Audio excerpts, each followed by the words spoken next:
లలిత jewellers వారి double ధమాకా offer. అన్ని బంగారు నగలపై తరుగులో 1% తగ్గింపు. పాత బంగారు నగల ఎక్స్చేంజ్ పై గ్రాముకు 150 రూపాయలు అదనంగా పొందండి.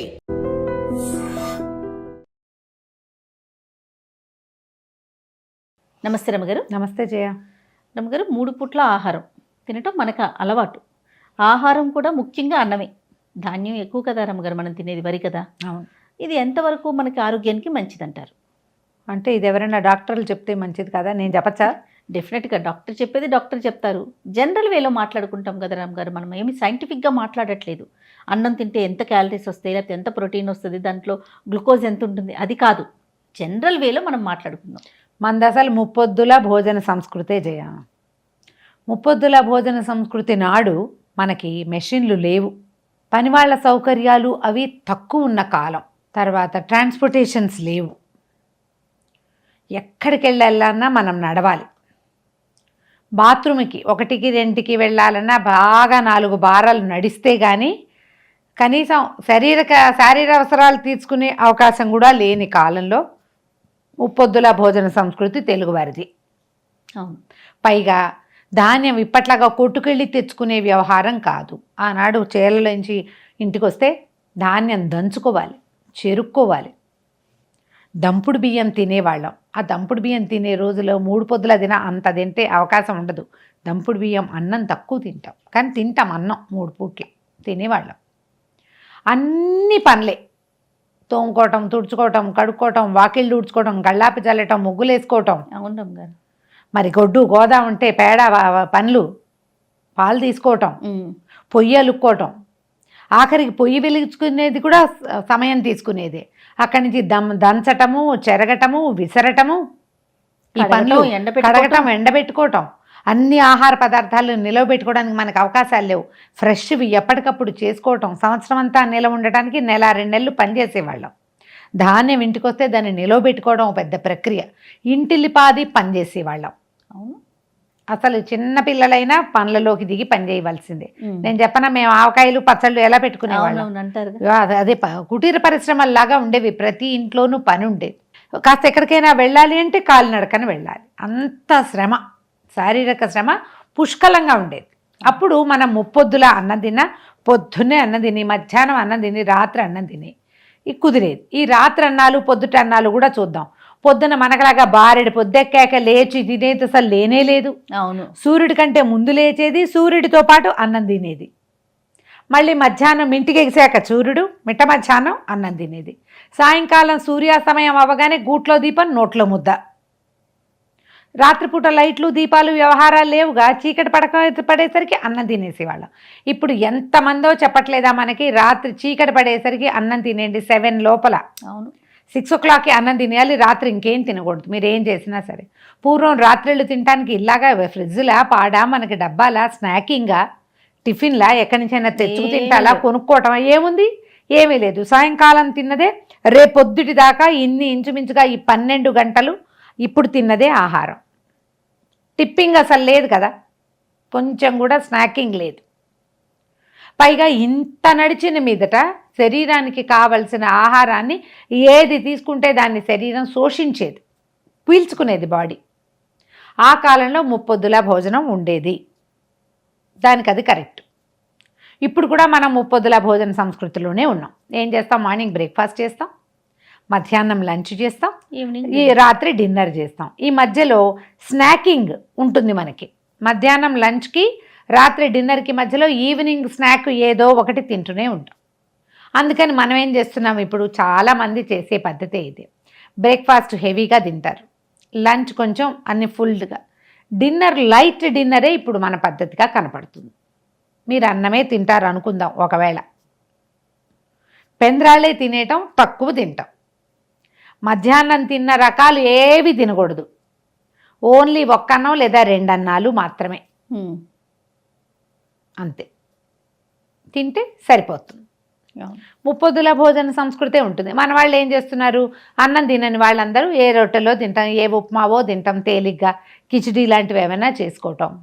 అది కూడా రాత్రి 10 గంటల దాకా కూర్చోకుండా పెందరాళ్ళే 7కో 8కో తినేస్తే మన శరీరం అరగడానికి మనం పడుకునే లోపల అన్నం ముప్పాతిగా అరిగిపోతుంది. ఆలోచించి ప్లాన్ చేసుకోండి. ఎప్పుడైనా మీరు అన్నం తగ్గించి ఆహారం మానేసి శరీరాన్ని బాగా శుష్కింపజేసి సన్నబడితే గనక ఎప్పుడైనా ఓ గుప్పెడు తినంగానే ఓ పుంజీడు వస్తుంది ఒళ్ళు. 4 రోజులు చీటింగ్ చేసామా ఒళ్ళు వచ్చేస్తుంది. పైగా ఆహారం కోసం శరీరం ఆవురావురు మనిపోతూ ఉంటుంది. అవునండి, ఆవురావురు మని నువ్వు ఇంత ఇచ్చినా అదంతా ఫ్యాట్స్ కింద నిల్వ చేసేసుకుంటుంది. అలమటించిపోయి దాచేసుకుంటుంది, ఫ్యాట్స్లోకే దాచేస్తుంది. దాన్ని అలమటించిపోయేలాగా చెయ్యొద్దు. వేళకి అందిద్దాం కాకుండా క్వాంటిటీ తగ్గించమంటారు. క్వాంటిటీ తగ్గించండి, క్వాలిటీ ఉంచుకోండి. శాంతం మానేయొద్దు అంటారు. ఎప్పుడు మానకూడదు జయ.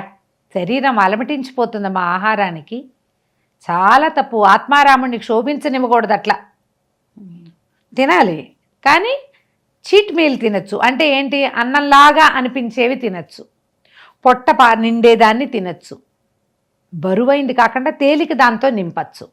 బోలెడన్ని మెథడ్స్ వచ్చినాయి, బోల్డంత ఐడియాలజీ వచ్చిందమ్మా. ఇప్పుడు చాలా వచ్చింది. మీరు అన్నం తినాలంటే అన్నమే తిందామని మీకుంటే గనక ఎన్ని రకాలు వచ్చినాయి. చిరుధాన్యాలు బోల్డ్ దొరుకుతున్నాయి. పొద్దునే వండేసుకోండి, సాయంకాలం అంతా చిరుధాన్యం అంతుంది. కొర్రలు అన్నం, దాంట్లోకి కూర వేసుకోండి, పులుసు పోసుకోండి, అందులోనే పెరుగు పోసుకోండి. 3 అన్నాలు తిన్న ఫీలింగ్ వస్తుంది. ఇన్ని పదార్థాలు చేరి పొట్టకు హెవీగా ఉంటుంది. దాంతోపాటు ఏవో కొంచెం పచ్చికూరలు తింటామో, పళ్ళు తింటామో. మళ్ళీ రాత్రిపూట పళ్ళు తినకూడదు. మనకి డయాబెటిక్ అయితే కనుక మనము కొన్ని రకాలు తినకూడదు. మనకి థైరాయిడ్ ఉంటే కొన్ని తినకూడదు, అసిడిటీ ఉంటే కొన్ని తినకూడదు. ఇవన్నీ సార్వజనీనంగా ఒకే ఐడియా కాదు కదా. నీ రకం వేరు, నా రకం వేరు. ఖచ్చితంగా అవునా కదా? ఆలోచించండి. మీ శరీరానికి సరిపడేది, మీకు సూట్ అయ్యేది, మీకు అలవాటైంది, మీ చిన్నప్పటి నుంచి మీరు తింటున్నది. చిన్నప్పటి నుంచి తినే వాటిని మానేసి పూర్తిగా ఎంటైర్లీ కొత్త వాటిని తినే పద్ధతి ఇప్పుడు వచ్చింది. అవును, అన్నం పూర్తిగా ఎత్తేస్తాం. మనమే కాదు, మన నాన్నలు, తాతలు, ముత్తాతలు కూడా అన్నమే తిన్నారు. మనం ఇప్పుడు డైటింగ్ కోసమనో, డయాబెటీస్ కోసమనో, మెయింటెనెన్స్ కోసమనో, క్యాలరీస్ తగ్గించాలన్న ఒక ఉద్దేశంతో అన్నాన్ని పూర్తిగా ఎత్తేసి దాని బదులు కొర్రలు ఇంకో ఏమిటో తింటున్నారు. నేను దాన్ని నమ్మలేం జయ. ఏమిటో మనం అమ్మ కోసం అలమటించినట్టుగా అలమటించిపోతుందా మా శరీరం అన్నానికి. ఎప్పుడే చూస్తే తీసేసుకుందాం అనిపించేస్తుంది. కాదు, నేను చాలా స్ట్రిక్ట్గా ఉంటానంటారు. ఎందుకు అంత పొట్టని శోషింపజేయాలో నాకు అర్థం కాదు. అంత స్ట్రిక్ట్ ఎందుకంటారు? అంత బాధ పెట్టడం ఎందుకు? ఓ పూటైనా అన్నం తినచ్చుగా కనీసము. కరెక్ట్. 2వ పూట తినండి. కొర్రలో 5 వచ్చినాయి కదా, అండు కొర్రలు బోల్డ్ ఉన్నాయి, అప్పుడు తినచ్చుగా. కరెక్ట్ అండి. ఆలోచించండి. ఇందులో మళ్ళీ పిల్లల్ని, వృద్ధుల్ని చేర్చకండి. పిల్లలకి జంక్ పెట్టకూడదు అంతే. కానీ కాబ్స్ అన్నం ఇవ్వకుండా ఓట్స్ పెడతా అవి పెడతా అలాంటివి చేయపోకండి. హాయిగా అన్నం పెట్టండి, సుఖంగా అరిగిపోతుంది. దాంతో బలం రాదు, బలం లేదు. బలం వచ్చే సాధనం ఇంకోటి పెట్టండి. దాంట్లో బలం వచ్చే సాధనాలు అన్నాలు కాదు, కొర్రలు ఇవి కూడా బలం వచ్చే సాధనాలు కావు. అన్నానికి భిన్నం కదా అవి. ఏం చేస్తున్నావు? దేనితో వస్తాయి అవన్నీ? కూరలతోటి, పప్పులతోటి, మీరు పైనిచ్చే అనుపానాలతోటి బలం వస్తుంది. బైండింగ్ మాత్రం అన్నమే పెట్టుకోండి. ఇంత పెట్టద్దు, అంత పెట్టండి. పోని కొంచెమే తక్కువ పెట్టుకోండి. అంత పప్పు వేసుకుంటే అందులో సగమో అంతేనో అన్నం పెట్టుకోండి. పాత పద్ధతి ఏంటి చేయ? అంత అన్నం, అంత పప్పు, ఆ మాత్రం కూర, ఓ ఇంత పచ్చడి ఉండేది. ఇప్పుడు ఏం చేస్తున్నారు? అన్నం ఇంత, కూర ఇంత, ఇవింత, ఇలా పెద్ద పెద్ద పోర్షన్స్లో దాన్ని ఉంచండి. అన్నం పరబ్రహ్మ స్వరూపం, దాని నుంచి పక్కకి వెళ్ళిపోకండి. మీకు ఎన్ని కొత్త దేవుళ్ళు వచ్చినా లోపల వ్యవస్థితుడుగా ఉండే పరమాత్మ ఒక్కడే. బయట వాళ్ళు ఏం ఇంపార్టెంట్ కాదు, లోపల ఉండేవాడే. ఆ శరీరానికి అసలు కావాల్సిందేమిటి? మీ జీన్కి కావాల్సిందేంటి?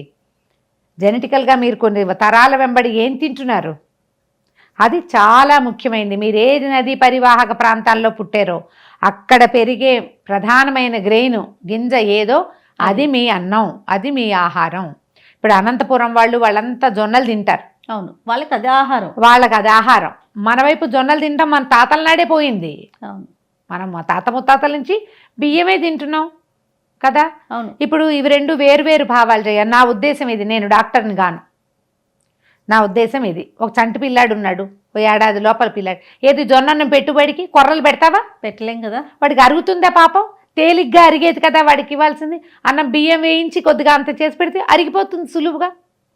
మనం అలా అలవాటు చేస్తాం. కానీ అనంతపురం రాయలసీమ వాళ్ళకి జొన్నలు అలవాటు ఉంటే బాగా సన్నగా చేసి దాన్ని నిలవబెట్టి అక్కడ పద్ధతి ప్రకారం పెట్టుకుంటారు. అంతే కదా పెట్టలేం కదా.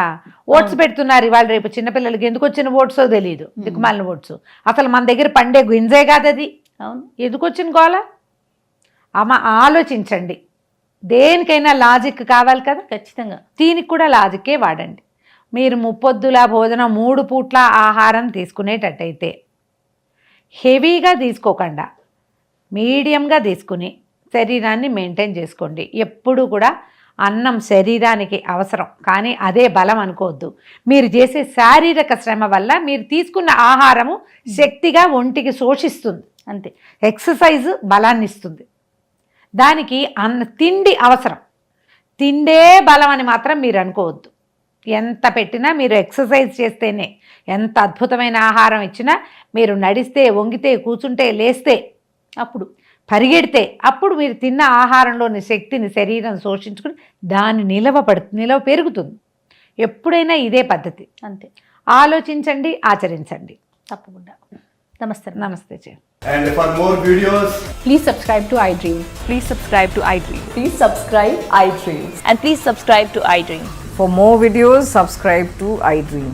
please like, share and subscribe to the channel. Congratulations, iDream. Subscribe to iDream. Subscribe to iDream. So subscribe to iDream Media. iDream team andarki huge congratulations. Please subscribe iDream Media. Please subscribe to iDream. Subscribe iDream. Please subscribe to iDream. iDream అంటే నా కళల ఛానల్ను subscribe చేసుకున్న నోరు తిరుగుతలేదు. మీరైతే గంట గుర్తు కొట్టండి. For more such videos, please subscribe to iDream. Subscribe to iDream. Please subscribe to iDream. Please subscribe iDream Media. Please do subscribe to iDream. Please subscribe to iDream Media. For best entertainment and information, please subscribe iDream. And don't forget to subscribe to iDream.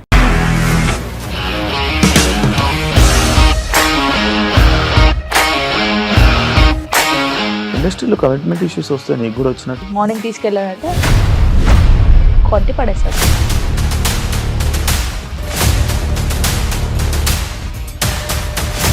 ఒక్కళ్ళు కూడా చూడలేదు ఈ cinema అని చెప్పడానికి కూడా చాలా ధైర్యం కావాలి. అది నిజం కదా, దాంట్లో ధైర్యం ఏంటి? ఇది నెక్స్ట్ డే ప్లేట్ మార్చేస్తే తప్పు కదా. As of now we are comfortable this అని నేను అనుకుంటున్నాను. రష్మిక గారిది మీది ఒకే ఊరంట కదా. నీకు కోపం వచ్చిందంటే బాగా తిట్టేత్తరా? తిట్టేద్దామండి. నిజంగా గేమ్ ని ఎలా చేంజ్ చేయగలిగారు? ఏపీఎస్ఎఫ్సి వాళ్ళకి 6 నెలల్లో నేను 6 లక్షలు కట్టా. బిజినెస్ చేయాలనుకుంటే it is as difficult as riding a tiger.